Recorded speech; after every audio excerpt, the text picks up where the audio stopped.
दोस्तों, क्या आप यकीन करेंगे अगर मैं आपसे कहूं कि एक चोर लाखों रुपए की नई कार चुरा कर ले गया, लेकिन 48 घंटे बाद वो खुद उस कार को वापस करने आ गया और साथ में एक ऐसा पत्र छोड़ गया जिसने पुलिस और परिवार दोनों के होश उड़ा दिए। जी हां, ये कोई फिल्मी कहानी नहीं, बल्कि दिल्ली के एक भक्त परिवार के साथ घटी बांके बिहारी जी की एक सच्ची घटना है। आज की कहानी सुनकर आपका विज्ञान पर से भरोसा भले ही डगमगा जाए, लेकिन ठाकुर जी के चरणों में विश्वास पत्थर की तरह मजबूत हो जाएगा। तो चलिए चलते हैं उस रात की ओर जब एक चमत्कार ने सब कुछ बदल दिया। ये एक बहुत ही अद्भुत और भावुक कर देने वाली घटना है। इसे सुनते समय आपको ऐसा महसूस होगा कि आप स्वयं उस परिवार के साथ वृंदावन की यात्रा कर रहे हैं और उस चमत्कार के साक्षी बन रहे हैं। दिल्ली के एक मध्यम वर्गीय मोहल्ले की तंग गलियों में एक छोटा सा खुशहाल परिवार रहता था। परिवार के मुखिया का नाम राघव था और उनकी धर्मपत्नी का नाम सुधा था। उनके 2 प्यारे बच्चे थे, 10 साल का बेटा राघव और 7 साल की बेटी नित्या। राघव एक प्राइवेट कंपनी में सामान्य नौकरी करते थे। तनख्वाह इतनी थी कि घर का खर्च आराम से चल जाए, लेकिन लग्जरी के लिए कोई जगह नहीं थी। फिर भी इस परिवार के पास एक ऐसी दौलत थी जो दुनिया के सबसे अमीर आदमी के पास भी शायद ना हो। वो था संतोष और बांके बिहारी जी के चरणों में अटूट विश्वास। राघव और सुधा के जीवन का केंद्र बिंदु केवल उनके बच्चे नहीं, बल्कि वृंदावन के ठाकुर जी थे। उनके घर के मंदिर में बांके बिहारी जी की एक सुंदर तस्वीर विराजमान थी। सुबह उठते ही सबसे पहले बिहारी जी को नमन किया जाता और रात को सोने से पहले उन्हें शयन कराया जाता। राघव अक्सर सुधा से कहते, सुधा, हम दुनिया की नजर में भले ही साधारण हो, लेकिन हम बहुत अमीर हैं, क्योंकि हमारे सिर पर बांके बिहारी जी का हाथ है। सुधा मुस्कुराती और कहती, बिल्कुल, और जब तक वो हमारे साथ हैं, हमें किसी और सहारे की क्या जरूरत। हर महीने की पूर्णिमा को यह नियम था कि चाहे आंधी आए या तूफान, राघव अपने परिवार के साथ वृंदावन जाकर बांके बिहारी जी के दर्शन अवश्य करेंगे। ये नियम पिछले कई सालों से अटूट चल रहा था।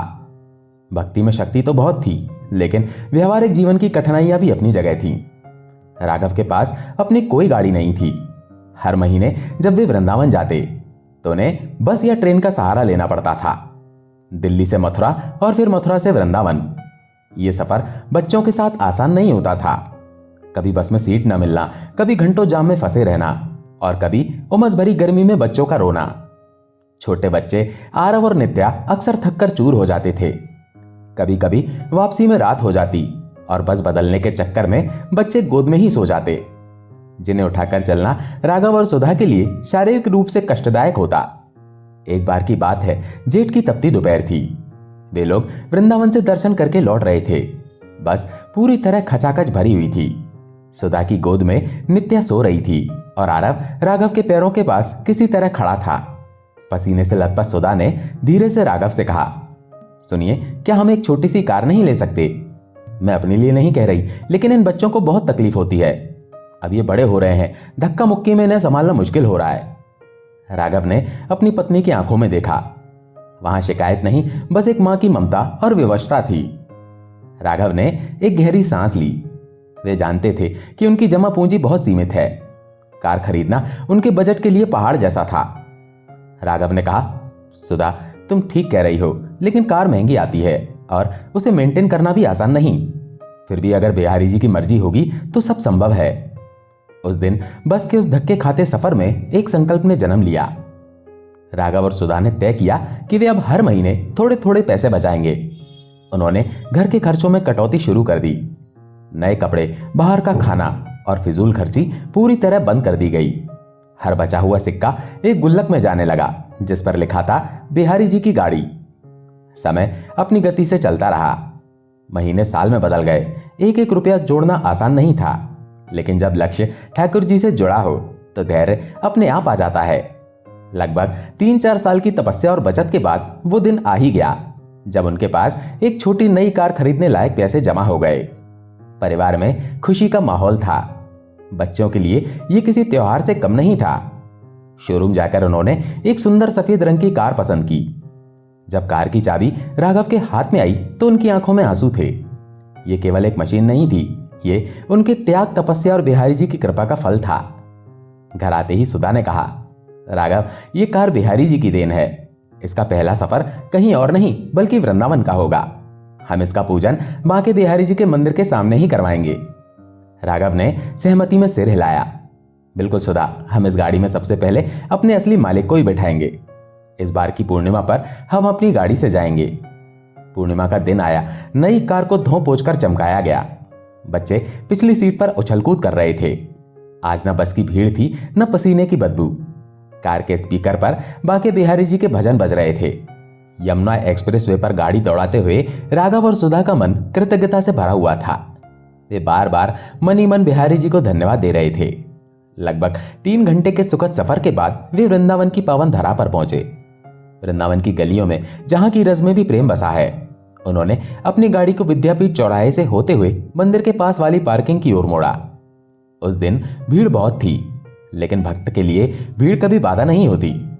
वे लोग बांके बिहारी जी के मंदिर पहुंचे। मंदिर का प्रांगण बांके बिहारी लाल की जय के जयकारों से गूंज रहा था। राघव ने सब परिवार अंदर प्रवेश किया।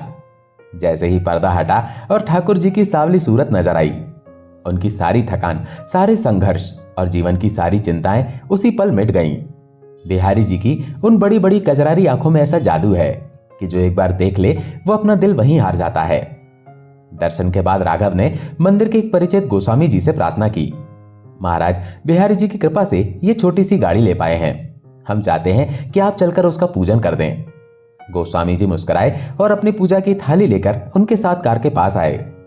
दोपहर का समय था, धूप तेज थी, लेकिन श्रद्धा की छांव घनी थी। गोस्वामी जी ने विधि विधान से कार का पूजन किया।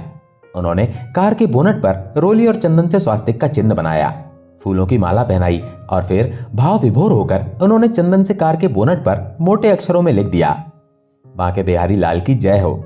ये केवल शब्द नहीं थे, ये उस परिवार के लिए एक सुरक्षा कवच था। गोस्वामी जी ने कहा, राघव, अब ये गाड़ी तुम्हारी नहीं रही, अब इसकी डोरी बिहारी जी के हाथ में है। निश्चिंत होकर जाओ। राघव ने दक्षिणा दी और परिवार सहित निधिवन और गिरिराज जी की परिक्रमा के लिए निकल गए। पूरा दिन ब्रज की पावन भूमि पर बिताने के बाद रात को वे वापस दिल्ली के लिए रवाना हुए। वापसी के सफर में वे लोग बहुत खुश थे। बच्चे थकान के कारण पिछली सीट पर सो गए थे। राघव और सुधा आपस में बात कर रहे थे। सुधा, आज का दिन कितना अच्छा रहा ना। दर्शन भी अच्छे हुए और गाड़ी का पूजन भी हो गया। राघव ने कहा, हाँ, ऐसा लग रहा है जैसे बिहारी जी साक्षात हमारे साथ चल रहे हैं। सुधा ने उत्तर दिया। दिल्ली पहुंचते पहुंचते रात के 12 बज चुके थे। राघव का घर गली के थोड़ा अंदर था, जहां कार खड़ी करने की जगह नहीं थी। इसीलिए वे हमेशा की तरह गाड़ी को घर के बाहर मुख्य दरवाजे के पास खड़ी करते थे। नई कार थी तो मन में थोड़ा डर भी था। राघव ने कार को डबल लॉक किया, गियर लॉक लगाया और स्टीयरिंग लॉक भी चेक किया। उन्होंने मनी मन बिहारी जी का नाम लिया और सोचा, प्रभु, अब यह आपके हवाले है, और घर के अंदर चले गए। सफर की थकान के कारण पूरा परिवार गहरी नींद में सो गया।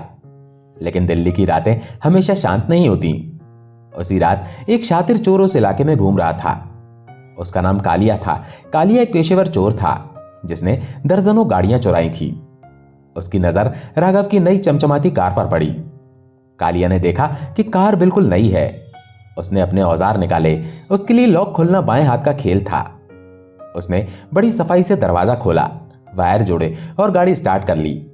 इंजन की धीमी आवाज रात के सन्नाटे में गूंजी, लेकिन अंदर सो रहे थके हुए परिवार को कुछ पता नहीं चला। कालिया गाड़ी लेकर रफू चक्कर हो गया। अगली सुबह जब सूरज की किरणें राघव के दरवाजे पर पड़ी तो उनकी नींद खुली।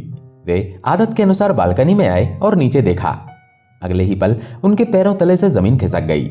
सड़क खाली थी। राघव की धड़कनें रुक सी गईं। वे नंगे पैरी सीढ़ियों से नीचे भागे। मेरी गाड़ी, मेरी गाड़ी। सुधा भी घबराकर पीछे भागी। उन्होंने यहां वहां देखा, पड़ोसियों से पूछा, लेकिन गाड़ी का कोई नामो निशान नहीं था। वो गाड़ी जो उनकी सालों की तपस्या का फल थी, वो गाड़ी जिसका कल ही बिहारी जी के सामने पूजन हुआ था, वो गाड़ी जो अभी 24 घंटे भी पुरानी नहीं थी, चोरी हो चुकी थी। बच्चों का रो रो कर बुरा हाल था। सुधा सदमे में थी। राघव ने खुद को संभाला और पुलिस स्टेशन गए। पुलिस ने रूखा सा जवाब दिया, रिपोर्ट लिख ली है, लेकिन दिल्ली में रोज गाड़ियां चोरी होती हैं, मिलने की उम्मीद कम ही रखना। शायद अब तक तो उसके पुर्जे पुर्जे अलग होकर बिक भी गए होंगे। घर लौटकर राघव अपने मंदिर के सामने बैठ गए। उनकी आंखों से आंसू बह रहे थे, लेकिन वे आंसू दुख के कम और शिकायत के ज्यादा थे। ठाकुर जी, ये क्या किया आपने? हम तो इसे आपके भरोसे छोड़कर सोए थे। हमने तो उस पर आपका नाम भी लिखवाया था। क्या आपकी कृपा बस इतनी ही थी? क्या मेरी भक्ति में कोई कमी रह गई थी? 2 दिन बीत गए, घर में चूल्हा नहीं जला। हर पल यही लगता कि शायद पुलिस का फोन आ जाए, लेकिन कोई खबर नहीं आई। पड़ोसी ताने मारने लगे, अरे भगवान के भरोसे गाड़ी छोड़ोगे तो यही होगा, इंश्योरेंस क्लेम करो और भूल जाओ। लेकिन राघव का दिल नहीं मान रहा था। उसे लग रहा था कि उसका विश्वास चोरी हुआ है, गाड़ी नहीं। तीसरे दिन की सुबह थी। राघव पूरी रात सो नहीं पाए थे। वे भारी मन से घर के बाहर टहल रहे थे। तभी उनकी नजर गली के मोड़ पर पड़ी। एक जानी पहचानी सफेद कार धीरे धीरे उनकी ओर आ रही थी। राघव ने अपनी आंखें मली, क्या मैं सपना देख रहा हूं? कार उनके घर के ठीक सामने आकर रुकी। कार पर अभी भी चंदन की वो लिखावट ताजा थी, बांके बिहारी लाल की जय। राघव दौड़कर कार के पास गए। अंदर कोई नहीं था। कार स्टार्ट थी, चाबी इग्निशन में लगी थी। सुधा और बच्चे भी बाहर आ गए, पड़ोसी भी जमा हो गए। ये कैसे हो सकता है? चोरी गई गाड़ी वापस, और वो भी चोर खुद छोड़ गया। राघव की नजर ड्राइवर की सीट पर पड़े एक कागज के टुकड़े पर गई। उन्होंने कांपते हाथों से वो चिट्ठी उठाई। उसमें जो लिखा था उसे पढ़कर वहां खड़े हर व्यक्ति के रोंगटे खड़े हो गए। उस पत्र में टूटी फूटी लिखावट में लिखा था, बाबूजी, मुझे माफ कर देना, मैं एक पेशेवर चोर हूं। मैंने आज तक न जाने कितनी गाड़ियां चुराई हैं। कभी मुझे कोई डर नहीं लगा, कभी मेरा जमीर नहीं जागा। परसों रात जब मैंने आपकी गाड़ी चुराई तो मुझे लगा कि आज मेरी लॉटरी लग गई है। गाड़ी नई थी, अच्छी कीमत मिल जाती। मैं गाड़ी लेकर दिल्ली से बाहर हाईवे की तरफ भाग रहा था। मेरी नजर बोनट पर लिखे उस लाल चंदन पर पड़ी, बांके बिहारी लाल की जय। मैंने सोचा ये तो लोग ऐसे ही लिखवा लेते हैं। मैंने उसे मिटाने की कोशिश की, पर मिटाने के बाद भी वो मुझे दिखता रहा। जैसे जैसे मैं आगे बढ़ा मुझे अजीब सी बेचैनी होने लगी। मुझे ऐसा लगने लगा कि गाड़ी में मैं अकेला नहीं हूं, पिछली सीट पर कोई बैठा है। मैंने शीशे में देखा, कोई नहीं था, पर मुझे महसूस हो रहा था कि कोई मुझे देख रहा है। मैं गाड़ी को एक सुनसान जगह ले गया और सोने की कोशिश की, लेकिन बाबूजी, मैं सो नहीं पाया। जैसे ही मैं आंखें बंद करता मेरे कानों में घंटियों की आवाज आने लगती। मुझे बार बार वही शब्द सुनाई देते, बांके बिहारी लाल की जय। पूरी रात मुझे लगा कि कोई अदृश्य शक्ति मेरे सीने पर भार बनकर बैठी है। मुझे ऐसा लगा कि अगर मैंने ये गाड़ी वापस नहीं की तो मैं पागल हो जाऊंगा। मैंने बहुत पाप किए हैं, लेकिन इस गाड़ी को चुराकर मुझे लगा कि मैंने साक्षात भगवान के घर में चोरी कर ली है। मेरी रूह कांप गई है। मैं आपकी अमानत आपको लौटा रहा हूं, और मैं कसम खाता हूं आज के बाद मैं कभी चोरी नहीं करूंगा। बिहारी जी ने मुझे बहुत बड़ा सबक दिया है। मुझे माफ कर दें और अपने ठाकुर जी से कहना कि मुझे माफ कर दें। आपका पूर्व चोर और अब बिहारी जी का दास। पत्र के अंत में फिर से लिखा था, बांके बिहारी लाल की जय। पत्र पढ़कर राघव फफक फफक कर रो पड़े। सुधा ने वो पत्र अपने माथे से लगाया और बिहारी जी के मंदिर की दिशा में दंडवत प्रणाम किया। वहां खड़े पड़ोसी जो कल तक मजाक उड़ा रहे थे आज नतमस्तक थे। पुलिस वाले भी जब जांच करने आए और उन्होंने ये पत्र पढ़ा तो वे भी हैरान रह गए। उन्होंने अपने कैरियर में ऐसा चमत्कार कभी नहीं देखा था। ये केवल गाड़ी वापस आने की घटना नहीं थी, ये एक आत्मा के जागने की घटना थी। बांके बिहारी जी ने अपने भक्त की लाज भी रख ली और एक पापी को सही रास्ते पर भी ला दिया। राघव ने अपने परिवार से कहा, देखो, बिहारी जी कभी अपने भक्तों का साथ नहीं छोड़ते। हम सोच रहे थे कि हमारी गाड़ी चोरी हो गई, लेकिन बिहारी जी तो इस गाड़ी के बहाने किसी और का जीवन सुधारने गए थे। उस दिन के बाद से उस परिवार का विश्वास इतना दृढ़ हो गया कि कोई भी आंधी उसे डिगा नहीं सकती थी। वो गाड़ी आज भी उनके पास है और उस पर लिखा बांके बिहारी लाल की जय आज भी हर देखने वाले को इस चमत्कार की याद दिलाता है। दोस्तों, ये घटना हमें सिखाती है कि जब हम अपना सब कुछ ईश्वर को समर्पित कर देते हैं, चाहे वो सुख हो, दुख हो या हमारी नई गाड़ी हो, तो उसकी रक्षा का भार भी ईश्वर अपने कंधों पर ले लेते हैं। बिहारी जी केवल मंदिर में नहीं, वे कण कण में हैं, और जो उन्हें सच्चे दिल से पुकारता है वे उसके लिए चोर का हृदय भी बदल सकते हैं। बोलिए श्री बांके बिहारी लाल की जय। जय जय श्री राधे। दोस्तों, आशा है ये प्रसंग आपको पसंद आया होगा। अगर पसंद आया हो तो वीडियो को लाइक करके कमेंट में जय श्री कृष्ण जरूर लिखें। चैनल पर अगर पहली बार आए हैं तो चैनल को सब्सक्राइब जरूर करें। जय श्री कृष्ण।